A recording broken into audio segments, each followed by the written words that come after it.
The fluorescent lights of the marketing firm flickered overhead as a sharp pain ripped through my chest. One moment I was reviewing quarterly reports, the next my vision blurred and the world tilted sideways. Papers scattered, my coffee mug shattered against the polished concrete floor, and then darkness. When I regained consciousness, the sterile white of a hospital room assaulted my senses. Monitors beeped rhythmically, their electronic pulse a stark reminder that I was alive. Dr. Martinez, with her carefully neutral expression, explained I'd suffered a significant cardiac event, unexpected for someone my age. "We've contacted your emergency contacts," she said, her hand resting gently on my arm. "Your parents and sister have been notified." Hours passed. The initial fear of my medical crisis slowly transformed into a different, more insidious pain. No one came, not my parents, not my sister Elena, just silence and the occasional nurse checking my vitals. I knew our family wasn't close, not anymore. But this felt different. This felt deliberate.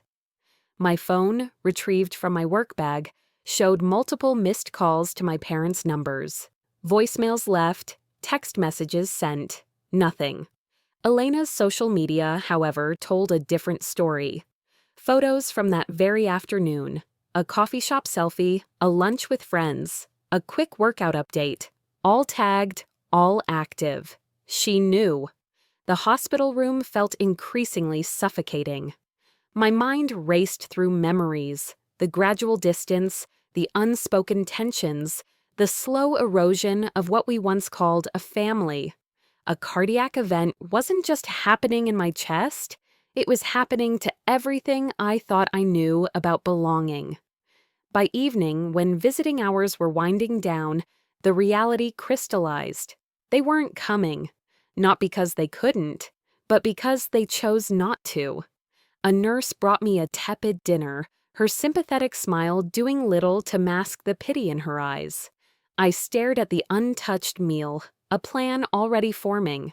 If they wanted to treat me like I didn't exist, then perhaps it was time I made them remember exactly who I was. My fingers traced the hospital bracelet. Alex Rodriguez, forgotten, dismissed, but not for long. The days following my hospital discharge became a meticulous investigation into the fractures of my family's history. Elena, my younger sister, had always been the golden child, protected, praised, perpetually positioned as the family's beacon of success. I was the forgotten one, the eldest who never quite met the unspoken expectations. Our parents, Robert and Maria Rodriguez, were masters of selective attention. Robert, a retired corporate executive, had always measured worth through professional achievements. Maria, a former social worker, ironically specialized in family counseling while maintaining a cold distance from her own children. I dove into our family archives, old photographs, saved emails, forgotten text message threads. Each piece of digital evidence revealed a pattern of calculated indifference. 3 years ago, when I'd struggled with depression after losing my first significant job, they'd responded with calculated silence. When I'd sought therapy, they'd suggested I toughen up instead of offering support. Elena's betrayal cut deeper. We once shared a bond, late-night conversations, shared secrets, mutual protection against our parents' subtle emotional manipulation. But something had changed. Her social media suggested a carefully curated narrative of familial perfection while simultaneously distancing herself from me. I discovered a series of private messages between Elena and our mother, discussions about me that made my blood run cold, whispers of disappointment, suggestions that I was a problem to be managed rather than a son to be loved. They spoke about me as if I were a distant acquaintance, not family. The most damning evidence emerged in an email chain. A family trust established by my grandparents had been subtly redirected. Elena was the primary beneficiary. I was barely mentioned, treated as an afterthought in my own family's financial planning. Each revelation was a surgical strike against my previous understanding of family. The collapse at work wasn't just a medical incident, it was a metaphorical breakdown of everything I'd been taught to believe about love, loyalty, and belonging. My professional life as a marketing strategist had trained me in dissecting complex systems, identifying weaknesses, and constructing narratives. Now, I would apply those skills to the most personal project of my life. Revenge wouldn't be a violent eruption. It would be a calculated dismantling, precise, strategic, and devastating. They thought they could erase me. They were wrong. Strategic planning became my obsession. I transformed my studio apartment into a war room, pinning photographs, connecting threads with red string like a detective in an investigative thriller.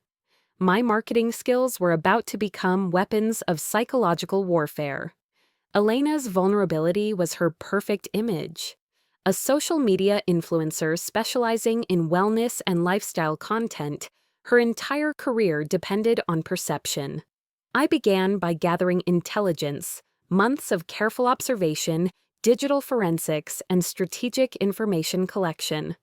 Her sponsorship deals relied on a carefully crafted narrative of health, authenticity, and familial harmony. One wrong move could topple her entire professional ecosystem. I discovered her first significant weakness during a routine background check. A series of sponsored content contracts contained morality clauses that could be triggered by reputation damage. My parents presented a more complex target. Robert's retirement consulting firm operated on reputation and network connections. Maria's community standing as a respected family therapist was equally fragile. Their professional lives were built on carefully maintained facades of integrity and compassion. I invested in discreet private investigation services, not the Hollywood-style dramatic surveillance, but methodical, digital-first research. Every email, every transaction, every professional interaction became a potential weapon. The most critical discovery came through a series of encrypted communications. A private email thread revealed Robert had been manipulating investment reports for a mid-tier consulting client, technically not illegal, but ethically questionable enough to destroy his professional reputation. Maria's vulnerability was more personal. Her counseling practice thrived on the perception of being a perfect family therapist. I found documentation of a past client complaint that had been quietly settled, a potential powder keg if exposed correctly. Elena's digital footprint offered the most immediate opportunity. Her sponsored content, her carefully curated Instagram life, could be systematically dismantled with surgical precision. Each post, each brand partnership became a potential point of leverage. I created multiple digital personas, each designed to infiltrate different aspects of their lives. Anonymous tips, strategically placed information, carefully crafted narratives that would slowly erode their carefully constructed worlds. This wasn't just revenge. This was a systematic deconstruction of everything they believed protected them. Every relationship, every professional connection would become a potential point of collapse. They had tried to erase me. Now I would ensure they understood the true meaning of being forgotten. The plan was ready. The first move would be subtle, almost imperceptible. But it would be the beginning of their unraveling. The first strike was digital, silent, and devastating. I anonymously tipped Elena's primary wellness sponsor about inconsistencies in her lifestyle content. A carefully crafted email suggested her fitness transformation videos contained digitally manipulated before and after images. The sponsor, known for its stringent authenticity standards, launched an internal investigation. Within weeks, Elena's most lucrative sponsorship disappeared. Her carefully curated Instagram feed began to crack. Engagement rates dropped, comments turned skeptical. The wellness community she'd cultivated for years started questioning her credibility. Simultaneously, I initiated a more complex operation targeting my father, Robert. Using a network of anonymous professional contacts, I circulated whispers about his consulting firm's ethical breaches. Old client interactions, subtly reframed, suggested systematic manipulation of investment reports. Professional networks Robert had cultivated for decades began to fracture. Consulting opportunities dried up. Colleagues who once sought his advice now avoided his calls. His reputation, built over decades, started to erode like sandstone in a relentless tide. Maria's unraveling was more psychological.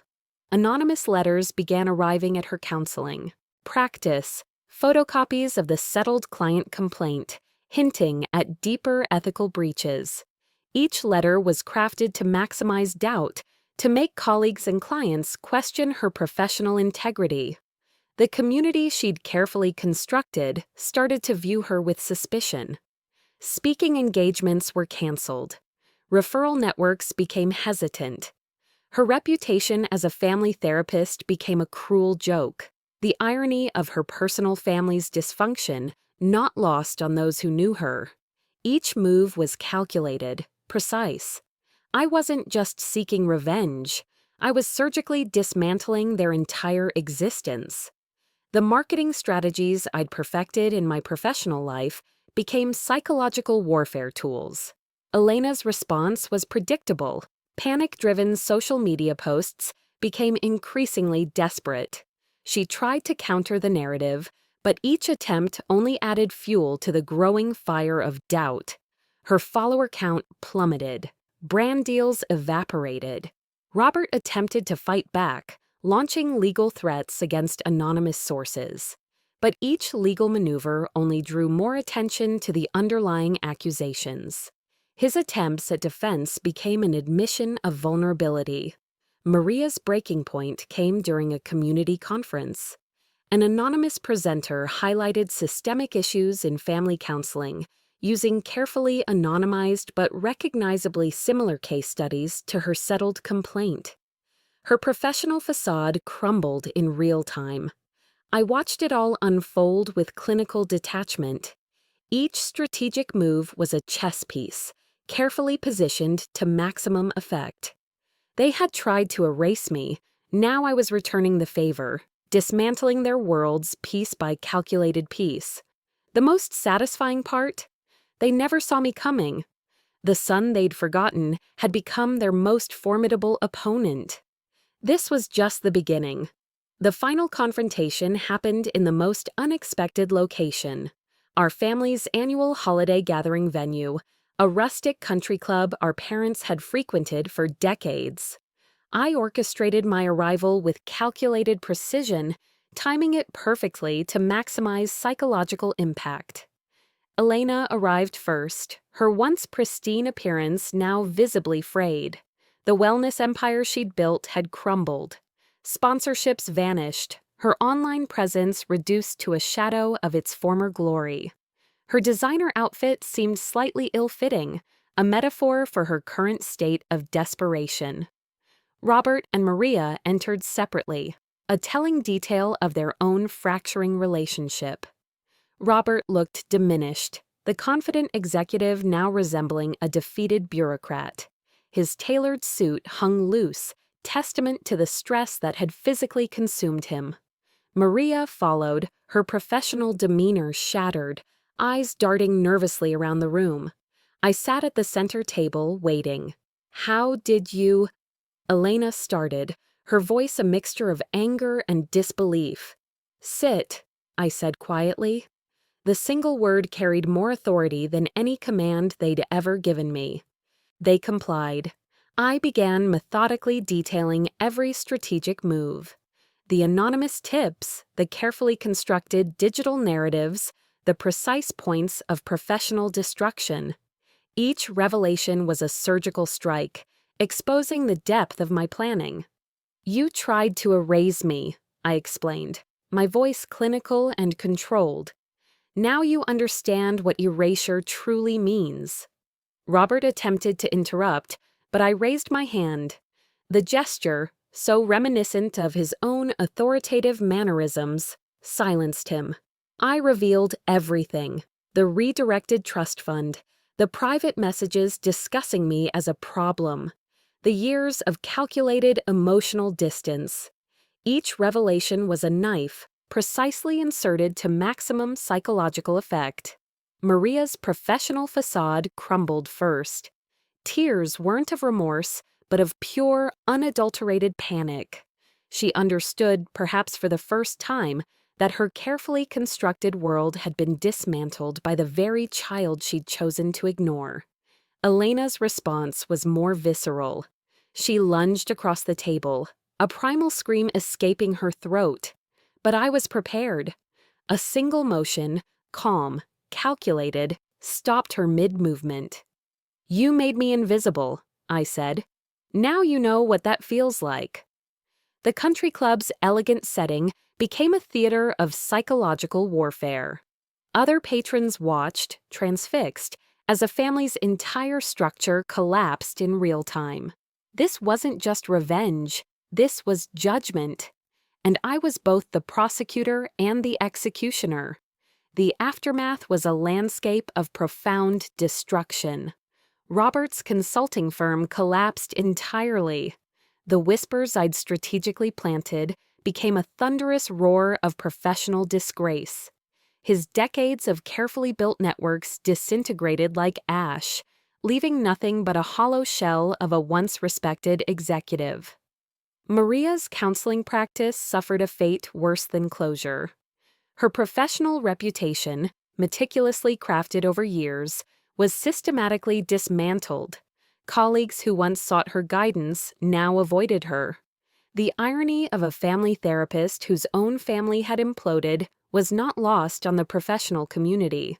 Elena's fall was perhaps the most spectacular. Her wellness brand, once a beacon of social media success, became a cautionary tale. Sponsorships vanished. Her follower count, once in the hundreds of thousands, dwindled to a mere fraction. She became a pariah in the influencer community, a warning of how quickly perception can shatter. But victory felt different than I'd imagined. The emptiness was profound. Revenge, I discovered, was a complex emotion, part satisfaction, part hollow recognition that no amount of strategic destruction could fill the fundamental wound of familial rejection. Therapy helped. Not the kind Maria had practiced, but genuine, transformative counseling that helped me understand the deeper roots of my pain. I learned that true healing wasn't about destruction, but about reconstruction. My professional life underwent a transformation. The strategic skills that had dismantled my family became tools for rebuilding. I started a consulting firm specializing in reputation management and ethical communication, ironically using the very skills that had been my weapon of revenge. Months turned into years. The initial fury cooled into a more nuanced understanding. I wasn't the victim anymore. I was a survivor. Occasionally, I would receive desperate communications. A pleading email from Maria, a tearful voicemail from Elena, Robert's attempts at legal recourse, all futile, all pathetic. I never responded. The most powerful statement was silence. In dismantling their world, I'd ultimately found my own freedom. The collapse at work that seemed like a moment of weakness had become the catalyst for my most profound transformation. They thought they could erase me. Instead, I rewrote my entire narrative.